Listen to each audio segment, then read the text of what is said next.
Well, we're up to the second episode of the series proper by now. It's about time we got that new doctor in here. So here he comes, Dr. Stephen Franklin, newly arrived on the Earth Force ship Asimov. Harlan Ellison was a good friend of Asimov, and so when the famous sideburned writer passed on, JMS changed the ship to his name in his honor. But yeah, Franklin's here because the old doctor was called away to work with President Santiago. Being the only human to see a Vorlon probably had a little bit of influence on that decision. But the meet and greet is cut short, and we have an episode to do here, so Sinclair heads to command to find out what the fuss is all about. Seems there's this weird ship coming in all out of control, and it's going to hit the station. We'll need to jump to the title so we have time to figure out a plan. Sinclair decides to go out and see if he can grab it before it smashes into B5, because, as the old space adage goes, finders keepers, losers weepers. If he fails, they'll have to blow it up. Being hit by out-of-control ships is not good for a spinning space station. He'll have a breach, loss of pressure, and about 250,000 people getting carsick all at the same time. After 2 false starts, Sinclair finally nabs it, and the lone occupant is rushed to the infirmary for Dr. Franklin to deal with. As Sinclair explains to Delenn on the way, the ship shows that it was in some kind of firefight, and with his species unknown, there's no way to know if his rising blood pressure is a sign that he's out of the woods. In this case, it may be good. Or he may be hyperventilating before his heart explodes all over the isolab. If you wanted me to get a bucket, you could have just asked me to fetch a bucket. Not to worry, Franklin's probably joking. I mean, the last thing we want for people around here is to start overreacting. Shock dot! Shock dot! Good example of what not to do. Sinclair is adamant that shooting the patients in the infirmary is not covered by diplomatic immunity. There are strict limits in place on it now, ever since Londo got drunk and started kicking people in the groin. The great Centauri Republic has won again! Ha ha ha! But Delenn insists they have to destroy this guy. He's a soul hunter, and they need to get rid of him before somebody dies, or else there will be some bad mojo going on. In private, she apologizes. This is just a Minbari... Look, how to put this in context. Imagine if you saw the film Alien when you were 7 years old, and then proceeded to have nightmares for the next decade about xenomorphs coming out of your closet in the middle of the night to deliver drooling death to you. Okay, now you're all grown up. One day, you go out your front door to head to work, and there, in the street in front of you, is a xenomorph. With a hard hat, an orange vest, and a jackhammer working on the street. Your first reaction is to freak the hell out. Then you're going to try to figure out what the hell is going on, and then, since you're probably not carrying a gun, you'll settle for demanding his supervisor make sure he has a green card. But you get the point. The soul hunters, according to Minbari, are immortals who are drawn to death, and then they steal your soul, which is especially troubling for the Minbari because they believe that all souls then go and join into this great big what's-it thing, and then go on to become reborn. So the soul hunter is not only halting their chance to be reborn, but is also diminishing the Minbari as a whole. Well, whatever is going on here, Delenn is just going to have to accept that this guy is here now, and it's Franklin's duty to do whatever is in the patient's best interest. Right, Doctor? You bet. Let me just finish this tattoo that says, "Do me in the butt." But Delenn isn't alone in her sentiment. Aliens throughout the station are either going into hiding or are leaving early. This guy is freaking them out just by being here, which puts Sinclair in an awkward position.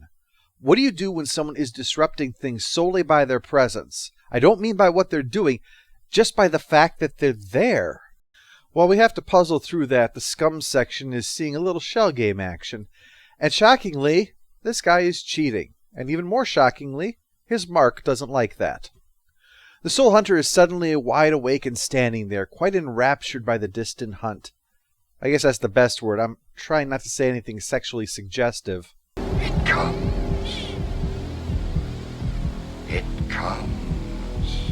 But this guy's not really doing me any favors. Anyway, the crook gets stabbed and is rushed to med lab, where the soul hunter makes color commentary during the attempt to save the dying man. The long exhalation of the spirit.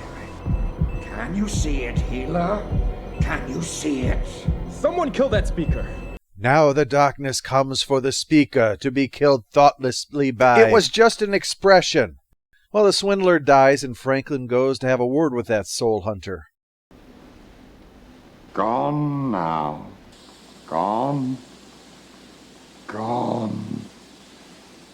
Gone. Gone, gone, gone, gone. Gone, gone. Gone? Gone. If you're finally gone.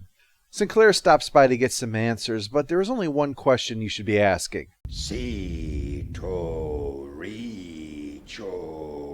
I'm going to ask you again to identify yourself. Who are you? Want to hear the most annoying sound in the world?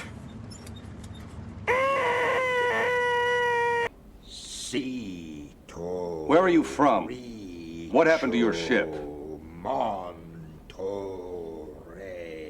This goes on until Sinclair goads him into talking, which is a bit like uncorking a champagne bottle. Now everything is spilling out about how they come at the moment of death, but only for the special ones, to ensure that their souls are not lost. He's particularly cheesed off over the Minbari attitude, especially when their leader Dukat had died. It wasn't shown in the film in the beginning to avoid cluttering it up, but the Soul Hunter ships came to claim his soul, and the Minbari formed a wall of bodies around him in order to stop them. There's obviously a conflict of viewpoints here. The Minbari believed that they allowed his soul to go on to eventually be reborn.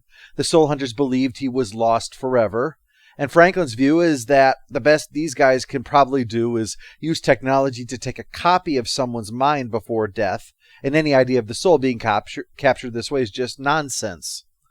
Well, we can leave the philosophical stuff aside, because what really matters is this guy is stirring things up, whether he means to be or not. And he's not exactly Mr. Charisma, so Sinclair tells him he's leaving as soon as his ship is ready. Any questions? I will take that as a no. As far as the swindler goes, his family can't afford to have the body returned, so that just leaves firing it into the sun, or else Ivanova mailing it to someone she doesn't like, so they choose the first one. She says a few words to serve as a kind of ceremony to allow a bit of character for her and Dr. Franklin, a shared moment of bonding between two new characters, before we move on to Delenn and her confrontation with the Soul Hunter. She wants to find the Minbari souls that he has taken so she can free them, but he's far more interested in her.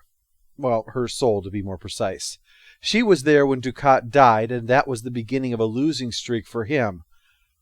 Whatever his name is, actually. I'll call him Captain Headgina, I guess.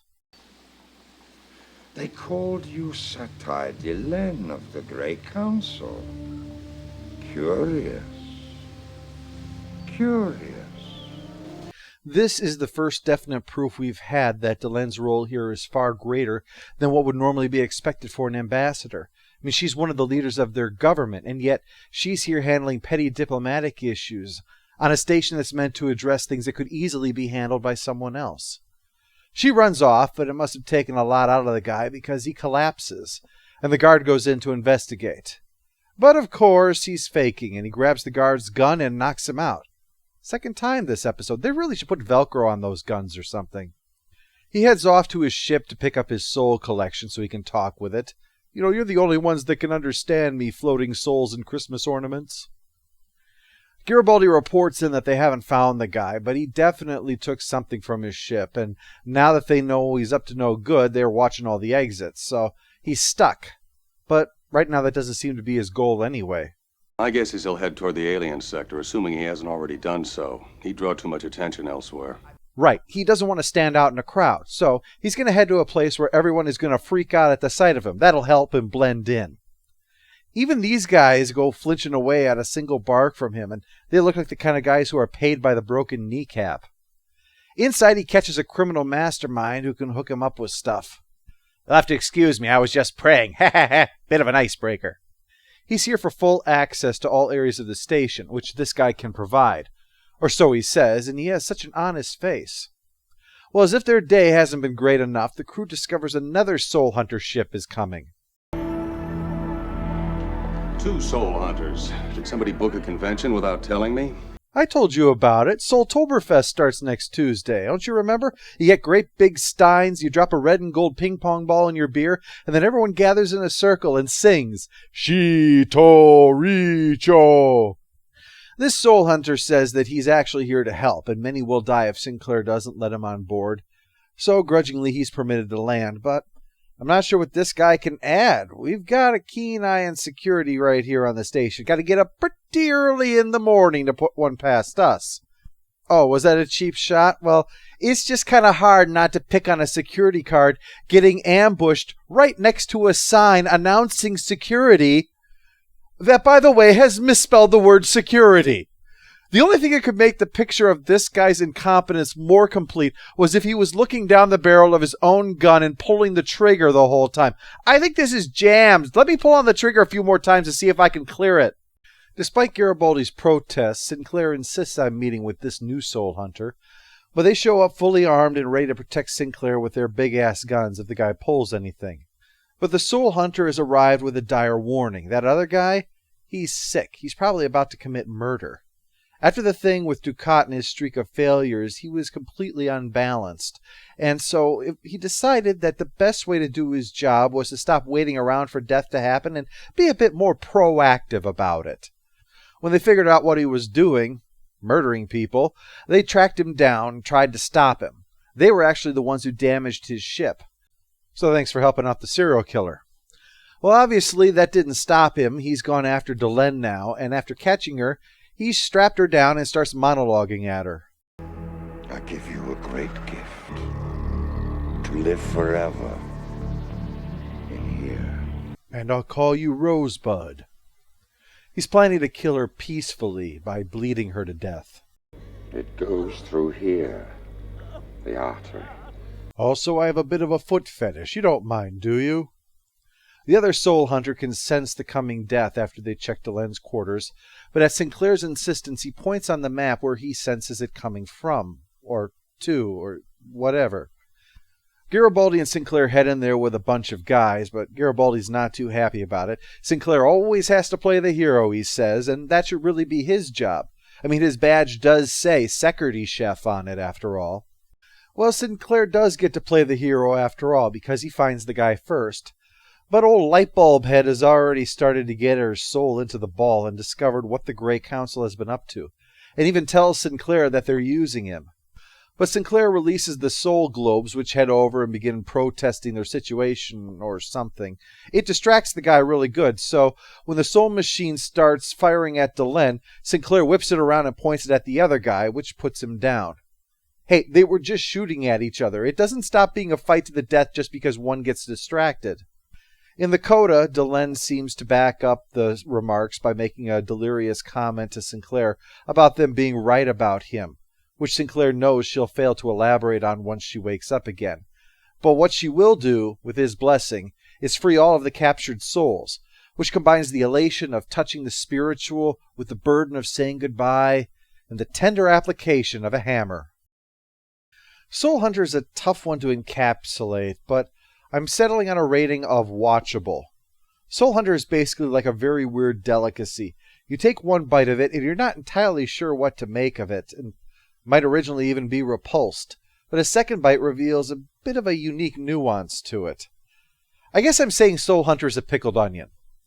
There's some good character moments lying in there. The performances are fine, especially from Morgan Shepherd. He really handles the role well. And the pacing, for the most part, is quite good. But nevertheless, the episode's a bit difficult to sit through. And not because of the subject matter. It's, well, despite the positives, the episode just struggles to engage you. There's an inevitable degree of tedium to it. I guess the best way to sum it all up would be...